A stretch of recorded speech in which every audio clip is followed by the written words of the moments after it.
Do you see budget monitoring as an effective phenomenon in Nigeria? Do we actually monitor our budget?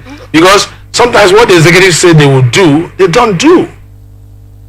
Budget monitoring. Because we have the issue of padding and all that. Go ahead. Yeah. Padding is not actually a bad thing, but it's the name we give to it. Padding. Yes, it's not actually in the dubious padding. No, thank God you use the word now. Dubious. Okay. You know, padding in the general terms is like this thing you have here is unattainable.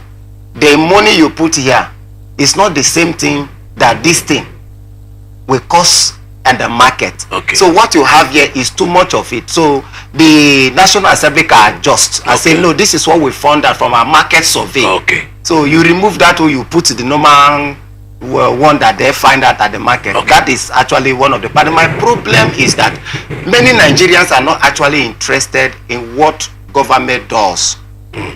They are only concerned with maybe it's the stomach infrastructure. Just give us rice, give us this, give us that. Life is more than that. Okay. We need to monitor. The major problem we're actually having is the system of budgeting that we are practicing in this country. Okay. That is the incremental budget system. Okay. I don't like it. It does not actually, hold leaders accountable. Okay. Every administration, like last year, the figure that they put out. You see this year now, the figures has increased. Maybe next year, but the only advantage of the UCS budget is that the deficit is less than that of last year. Yes, but my own is we should be practicing what I call zero budgeting system. Okay. The zero or performance budgeting system. Performance is when better. we have the zero budgeting system or the performance budgeting system, that will enable the government to show how effective they were able to implement the previous budget, and what award did they achieve from implementation of that budget before allocating new money for that same ministry. Professor Oguche just joined us. Let's give a little bite to the issue of budget monitoring. We talked about the way budgets are formed in this country, and I use the word patternistic behind the camera. That government just wakes up and think that just like a father will think that his child needs a toy and he gives him a toy. The child needs a cap, he buys a cap, and that's the way budgets are made in Nigeria. And beyond the patternistic approach to budgeting in Nigeria, we also have the issue of monitoring.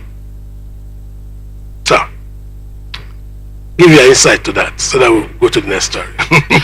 Well, yes, budget is very serious business in every government across the world.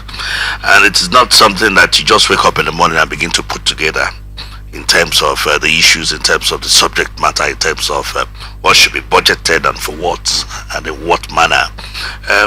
Incidentally, we have a history of budgets that are questionable. It didn't just start today, probably because of our orientation. And also we also have a history of budgets where the executive is a little offhandish from the people, budgets that are not practically public oriented, people oriented budget. So along the line there definitely will be problems, because you have to ascertain what should inform the content of your budget from the needs of society. How do you get to ascertain that need? It's through the people, through their needs and all that. And when it comes to the economy, by the way, it's not just something that you just sit in your office and begin to think out with figures and all that. You need very factual proofs to show that certain things must have to be put together. Incidentally, you are talking about implementation, because I think and then people participation in the budget. People participation. That's why I talked about people-oriented budget. Yes. The fact that we've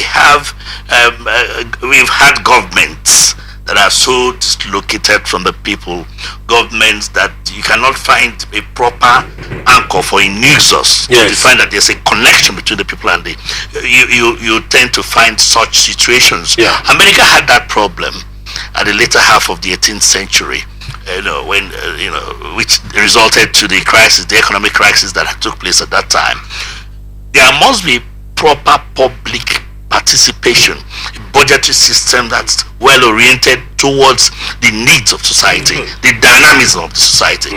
These are the proper anchors. So you can begin to budget from now till the next 50 years without that bit of indulgence of involving the population. Of course, at the end of the day, to just be simple budget on paper.